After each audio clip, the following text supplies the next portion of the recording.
Alright guys, I don't normally do these kinds of things, but I've noticed that there aren't a lot of good videos that you can find out there on how to change the rear tire, or at least remove it, on the Kawasaki Voyager. So I thought I would do one. Maybe I'll post it, maybe I won't. So I don't do this very often. I don't have any fancy equipment. But I think there might be a need out there. I've got a couple heaters going in the garage. I started out at 33 degrees. I'm climbing near 50 as we speak. A little electric heater and the tools that I think I'm going to need today.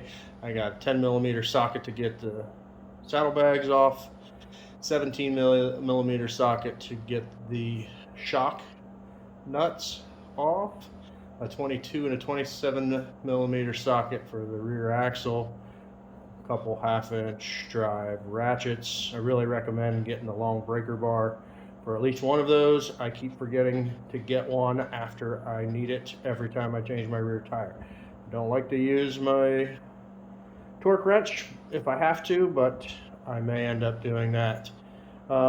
Screwdriver, 4 millimeter Allen wrench to take one of the cover bolts off, and a pair of needle nose pliers for the castle nut on the axle.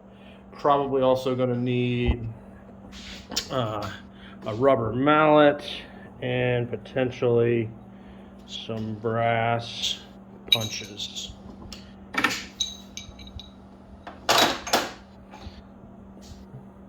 But we'll get those out here after a while. So I'm going to try to do this in real time. I'm not going to try to do it in a hurry, but I'm meeting a friend for lunch about 11:30. I'm not going to be real fancy with this. I'm just going to walk through the steps, and we'll see how this goes and see if it's helpful.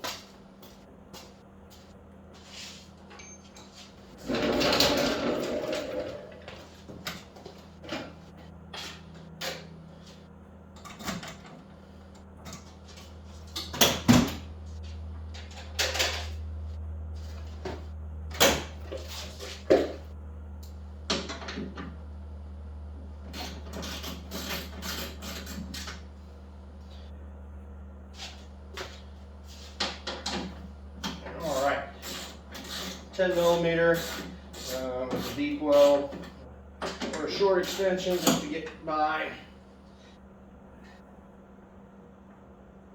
interior hardware.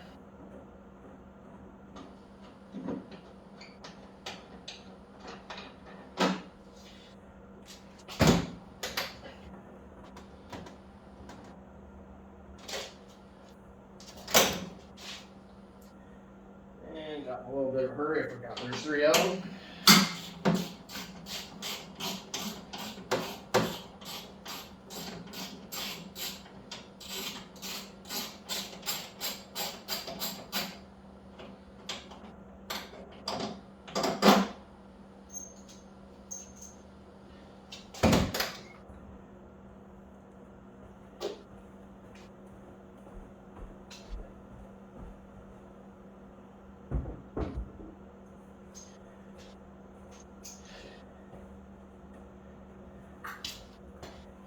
And keeping all my hardware that I take off. Sometimes I'll actually, depending on what I'm doing, get some Ziploc bags and mark them so I know where I got all the parts from, but no need for that today.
All right, some other things that I'm going to need today. The floor mat is handy just to keep yourself off the cold concrete. Needs clean and safe. Scissor jack. And today I'm going to use that roller dolly. I've never used that for this. I usually use that floor jack sitting back there. But I think we'll try that this time. Just a little easier to manage. Doesn't stick out as far. And I don't think I'll need to tie it down. So, hey, we'll find out, right? So I'm going to go ahead and get it up on the jack.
I'm going to use that jack a little later for the hold up the rear tire.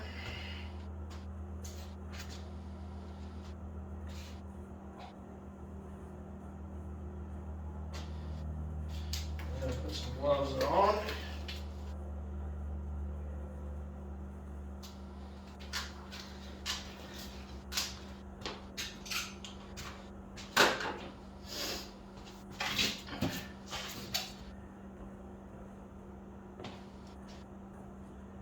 We'll get the seat off.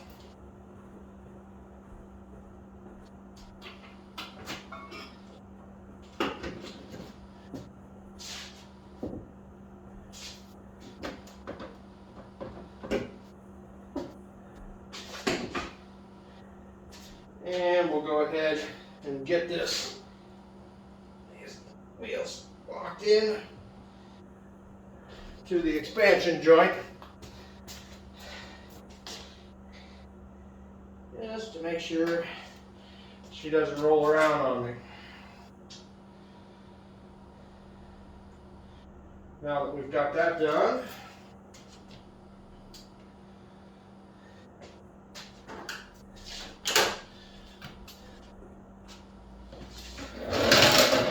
we're going to take a couple screws off of this hardware, this cover plate, just to give it enough flexibility to get to that upper nut.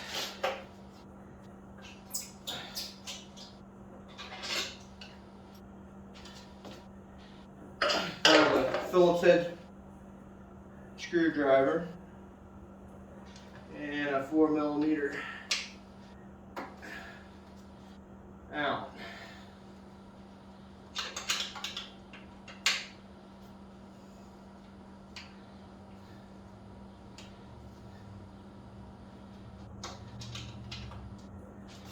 Get the other side.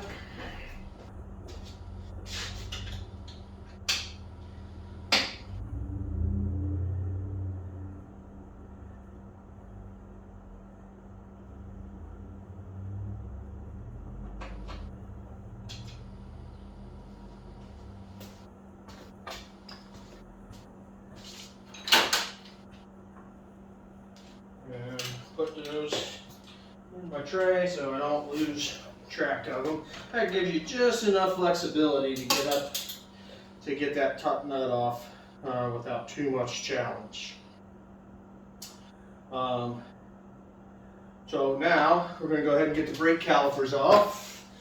I believe those are 10 or maybe a 12mm now that I think about it.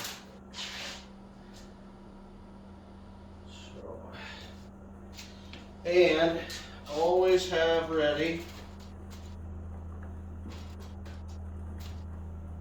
some zip ties to help keep things out of your way as you're working on them.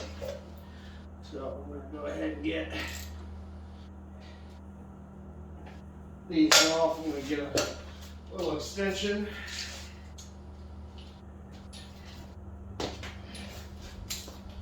So that brake caliper can come off, and it is a 12mm. So add that to the list of tools you'll need.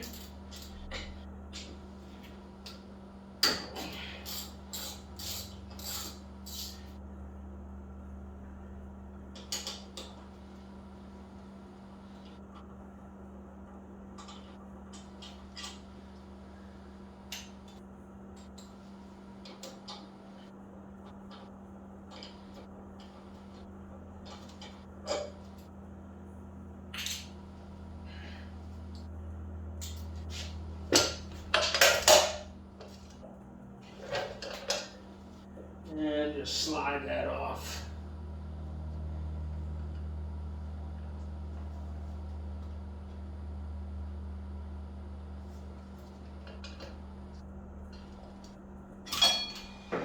And zip tie it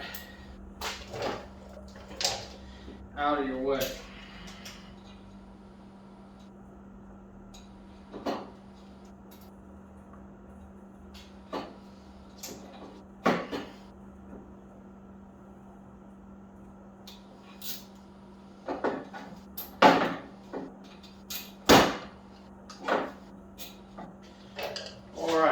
So next thing I'm going to do is I'm going to go ahead and get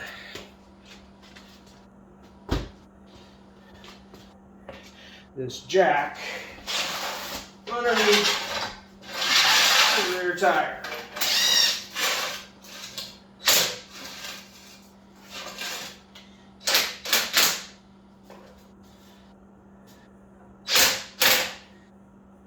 I don't want to lift the bike, I just want to get a little pressure there so that when I drop the shocks, it doesn't go anywhere.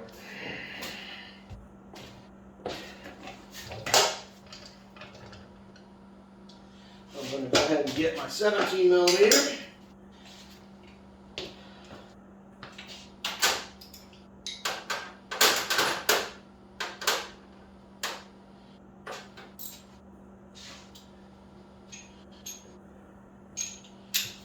with a nice extension on it just to keep my knuckles away from all of this.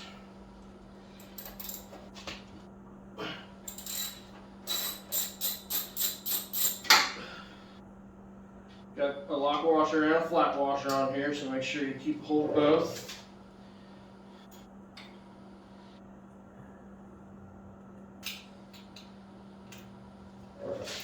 And then we'll need a 17mm combo wrench to get the one up here. Now the only risk of doing it this way is you don't necessarily, or you can't get a torque wrench to properly torque this top nut down.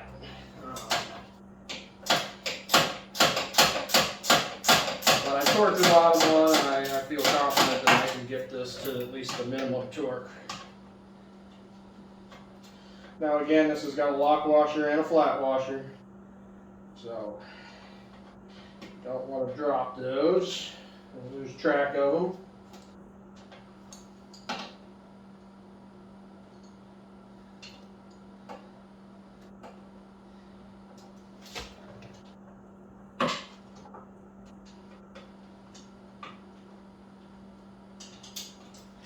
All right.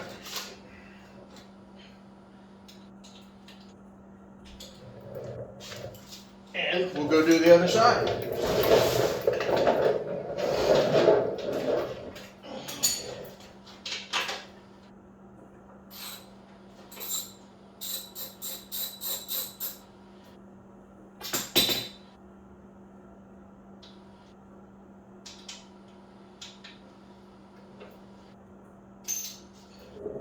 And the top one.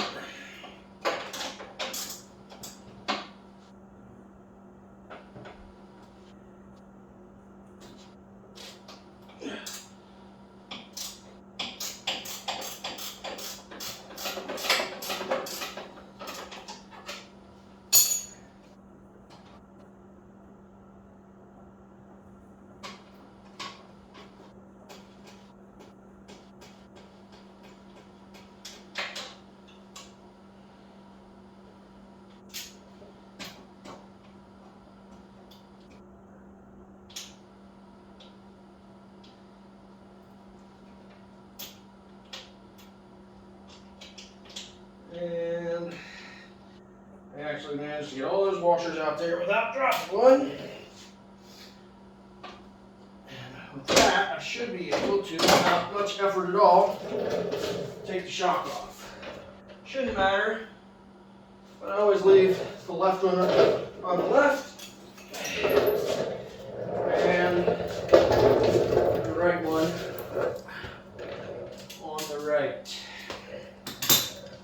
That should come off without much trouble, since I've got the back wheel tied up. Now, the one thing that I've learned through a lot of aggravation is that this mount that holds the brake caliper on slides in and out on the swing arm. And that can be one of many aggravating things. You'll see the spacers on the axle a little bit later. But to keep everything in a line when you're trying to put the wheel back on. So I take some zip ties. I'll see if I can get a close-up after this here in a minute.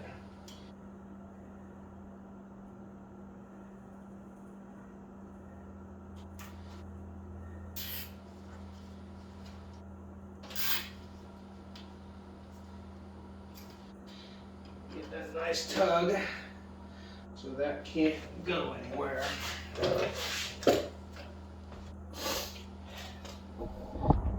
So let's see if we can get a close-up of that. So you can see that mount that holds the brake caliper comes down and actually has a like a mortise joint in it that slides in and out on the swing arm. So I just take 2 zip ties and I zip tie that to the swing arm, so when I drop the axle, that can't go anywhere.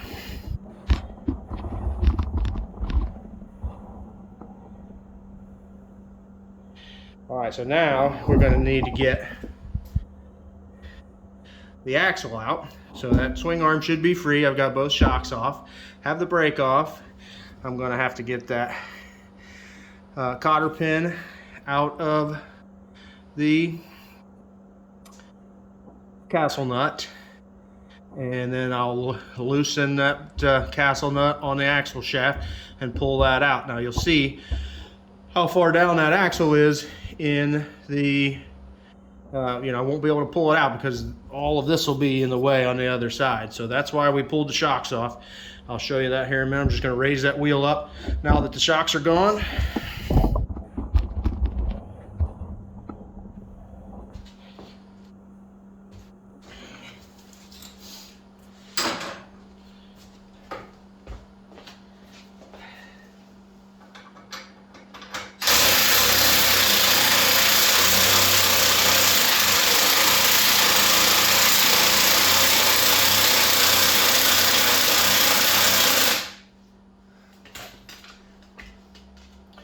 So now the axle's high enough that I can A, access it easier, and B, I'll be able to slide it out the other side.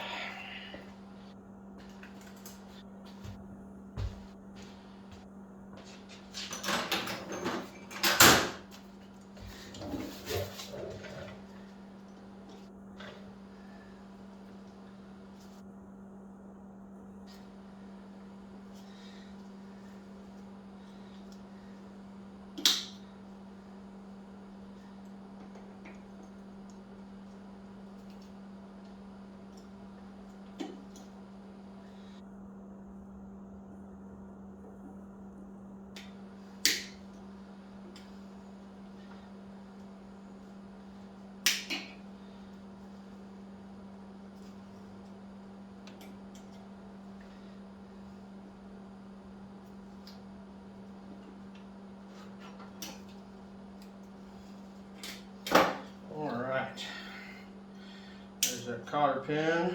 Go ahead and straighten that up now, so I don't have to do it later. And put that in my nut and bolt collection. And now, the fun part. Because I don't remember what I torqued that at, and I've got the torque specs from the manual. But it is a challenge with 2 short wrenches to get off. I believe this is a 27. Yep, and I believe the other side is a 22.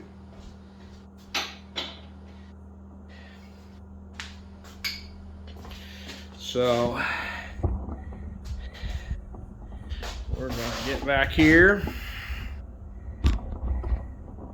and we're going to attempt to break this free.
castle nut, and a washer.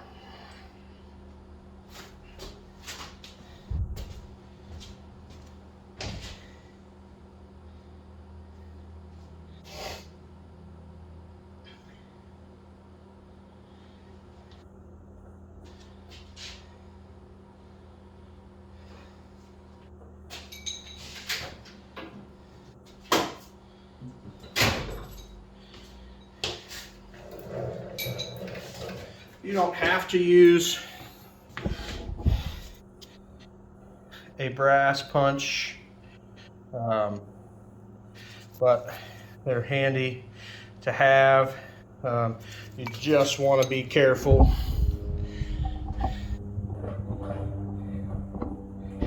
that when you're knocking that shaft out, you don't booger up any of those threads. So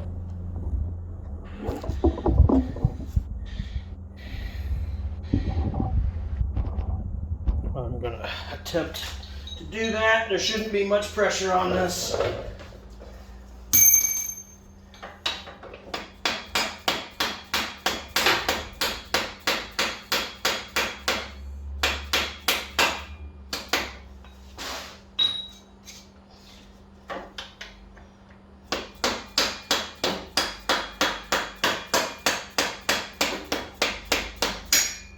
Alright, once I kind of see that move a little bit, looks like I'm through. Now you will notice something. That's the axle tensioner, which puts tension on the belt.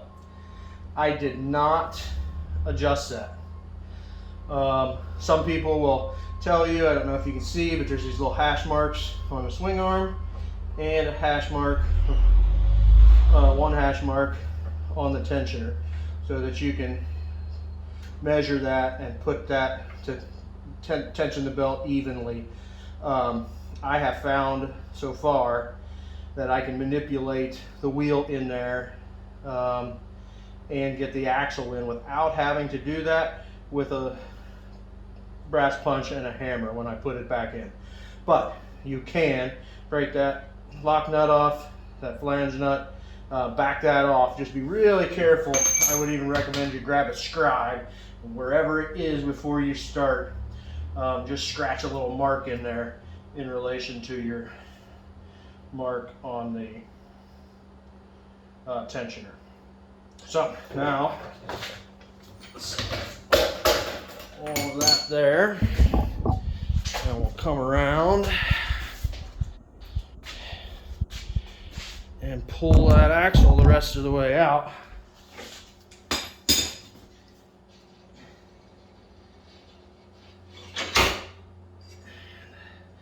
So you can let that swing arm fall.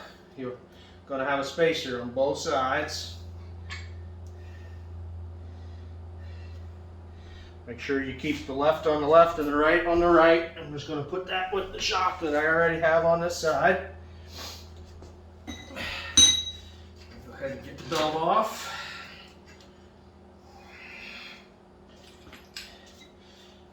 Don't just lay that on the floor. Try to pick a clean space for it, or at least a block of wood or something like that in your garage. So now my wheel should be completely free. And again, I locked that brake caliper mount on with that zip tie, so it stays in the right place. Probably come over here and get that spacer out from this side. It looks different than the other one, so you can't really get them mixed up, but always good to keep them out of the dirt. You know, I've got dogs, so you don't want to get dog hair all over them. You have to clean them up, and got to put some re-grease on them anyway. Get the tools out of the way.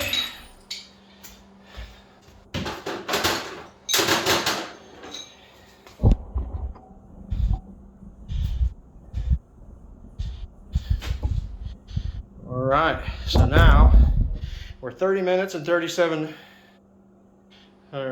minutes into this video.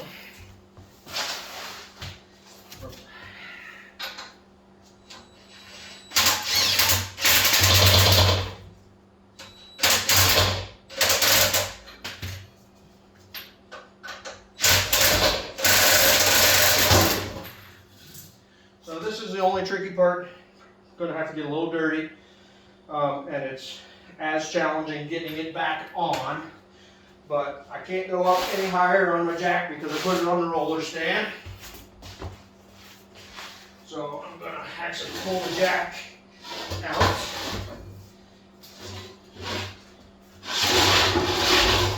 And then I'm going to have to tilt this out.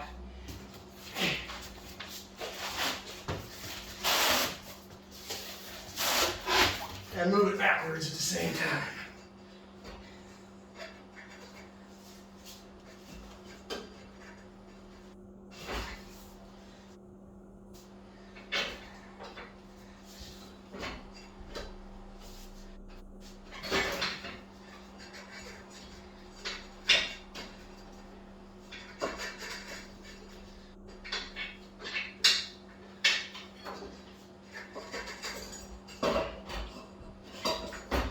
I'm going to go ahead and pull the gear off just to make a little more room.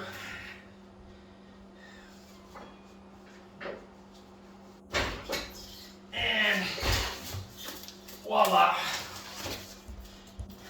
A little careful on that brake rotor. You want to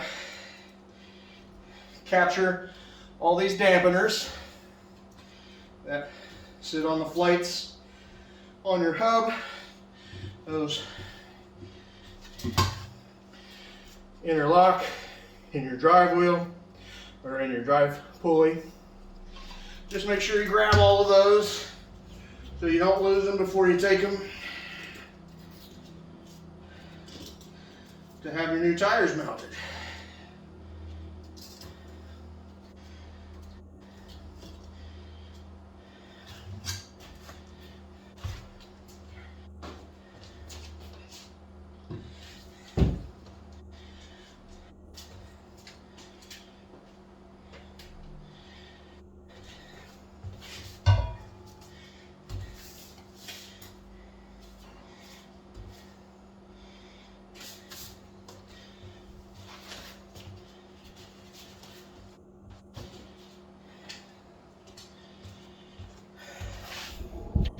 So I would just reverse that process when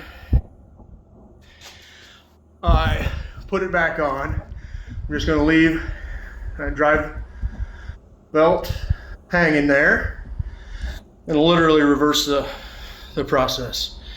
Not that anybody asked me, but I use the Dunlop American Elite. It's the favorite tire that I've ever ridden on a big bike like this. I get about 15,000 miles without any challenges at all. As you can see, I'm just getting on the wear bar there. A lot of guys will ride 20,000 miles on them without thinking twice. I put 15,000 miles on it a year. So I find in February or March it's just easier to go ahead and put new tires on it so I don't have to do this in the spring during an interrupt good riding season. And that's it. We're 35 minutes into this video from start to finish. The only thing I did prior to getting started was kind of lay out the tools I knew I was going to need. So even without a lot of mechanical experience, most guys could do this if they have the right tools. You know, the jacks, the tools aren't inexpensive, but take this to a dealer to have done, and outside of the cost of the tire, you know, $250, you're going to pay probably close to that again. You know, it's going to be a $400 or $500 rear tire change over the cost of a lifespan of a motorcycle. That's, you pay for your tools pretty quickly, and more importantly, you don't give up your bike for long periods of time. You know, I get mine at Cycle Gear, not an advertisement, but if I buy my tires for there, they do the mountain balance for, I don't think it's free anymore, but it might be 25 bucks. So not for nothing, the American Elites, and I know a lot of guys are fans of the Commander 2s and the Commander 3s, the Michelin big bike tires. They don't actually make the size recommended. I think these are 180 65s. So it's just a few millimeters shorter and a few millimeters wider. But I ride pretty aggressive, and I've never noticed any challenge from that. And these things stick like glue. They ride great in the rain. I just couldn't be happier with this tire. But hey, you're tired of listening to me. You wanted to see how to remove the rear wheel from your Voyager. That's how I remove the rear wheel from my Voyager. Even a fat old guy can do it.